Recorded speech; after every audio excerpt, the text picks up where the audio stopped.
Hi guys, welcome to Travel with Austin. I'm Austin.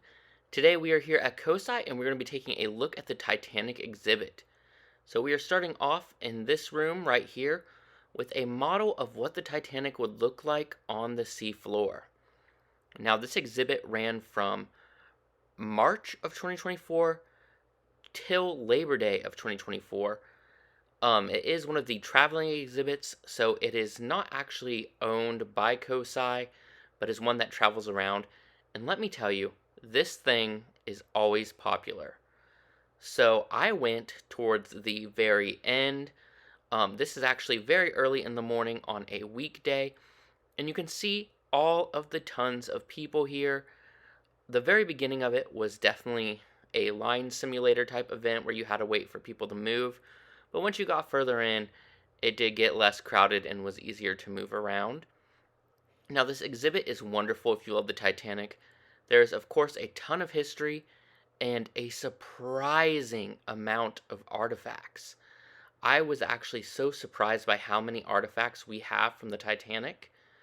Um, Now, one of the cool things also is that when you come in, you do get a boarding pass where you get to be someone who was actually on the Titanic, and at the end, you get to figure out whether or not you lived or died. Right here is one of the whistles from the Titanic, which is really awesome. Kind of insane that we were able to get that back. And it does have simulation sounds of what that would have sounded like back when it was in use. And then now we are entering into the actual Titanic. So for this, they recreated parts of the Titanic. Right now we are entering in what would have been the first class hallway. And you can see how stately and beautiful it is. It's a really great creation, in my opinion, but not my favorite. We will see my favorite here in just a moment. And then once you get out into the hallway, you are then greeted with another exhibit. And as we go in here, you'll get to see my favorite thing about this exhibit, which is the recreation of the grand staircase. So if we go ahead and we take a look in here, as you can see, it is a very popular photo spot, but here is a grand staircase recreation. You can see the beautiful dome on the top, all of those beautiful wooden details, the angel statue, the clock at the top of the stairs. It is just a very beautiful recreation, and in my opinion, probably the best part about this exhibit. Again, you can see we have some artifacts in here. It was kind of hard to get a good look at the artifacts because, of course, they were very popular, and it was a very crowded event. Now, I should say, I'm not sure if it's the same everywhere this place goes, but it did require a timed ticket, which meant you had to be there at a certain time to get in, and there were only so many spots available. Now, for Cosi, they did have roughly 80 spots available for each time slot, and there was no required time to leave. So, definitely could get backed up filled with people, but you did have to reserve a time. Here's another look at the grand staircase because you can see it is kind of empty for once. Just absolutely beautiful. And then walking around here, we do have some of the artifacts. Some of these are really cool. You can actually see part of a toilet right there, which is incredibly funny in my opinion. And then we do have these water knobs, which I think they're cool just the way that they've rusted. And here is a recreation of a first class room. Now, my individual that I was given on my boarding pass was a first class passenger, so that is similar to the room they would have had.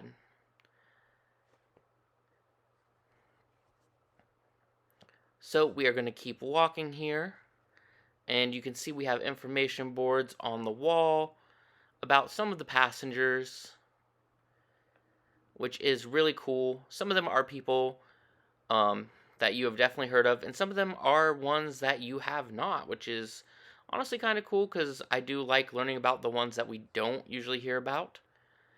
Now, right here, this would have been a third class hallway, And true to the movie and the ship, it is kind of crowded right now.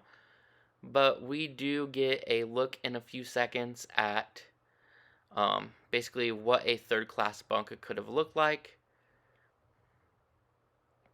And you can already see it coming in the view. It's pretty cramped. It looks like there are 4 people to this room, and it is smaller than the first class room, which could have, 1 to 2 people in it.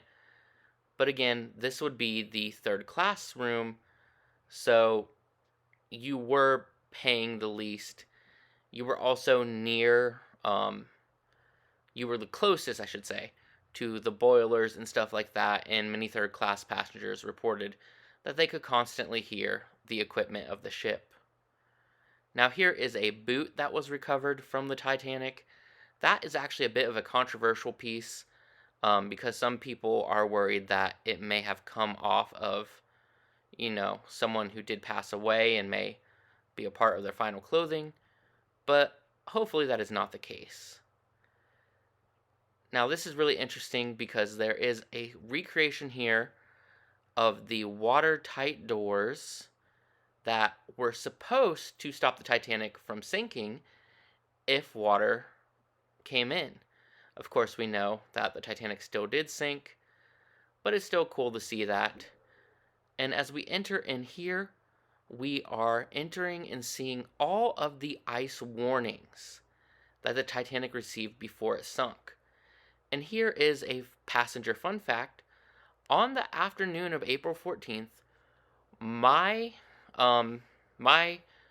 person, Mr. George Dutton Widener, and his wife were standing on the promenade deck talking to J. Bruce Ismay when Captain Smith handed Ismay one of the ice warnings. So there were plenty of warnings ahead of time. Now, there's some great artifacts in this one, such as the miner's lamp and also a pair of binoculars. And then there is one of the things I remember the most from coming here when I was a kid, and that is the iceberg. This is a real piece of ice/iceberg that they created for the exhibit that, as you can tell by the kids, you can put your hands on it. One kid actually just put his full face on it, and let me tell you, it is very cold, but it is a great part of the exhibit, and it's really nice for cooling off if you need to. Now here we have one of the devices that would have lowered a lifeboat, and on the floor you can see an outline of what the lifeboats would have looked like, which I thought was very cool. Again, we do have more plaques of people up here, including J. Bruce Ismay. He is on this wall. And as we come over here, we're again going to be treated with more artifacts. So these are perfume samples. Over here, next to it was a towel. Then there are some pieces of clothing, again, that were recovered from the Titanic. And then over here at the end, we have the massive wall of all the people who lived and died, which you can see there are a ton. Now, there is also a machine here where you can enter your boarding pass to see if you lived or died. Unfortunately, my passenger, Mr. George Dutton Widener, did die on the Titanic.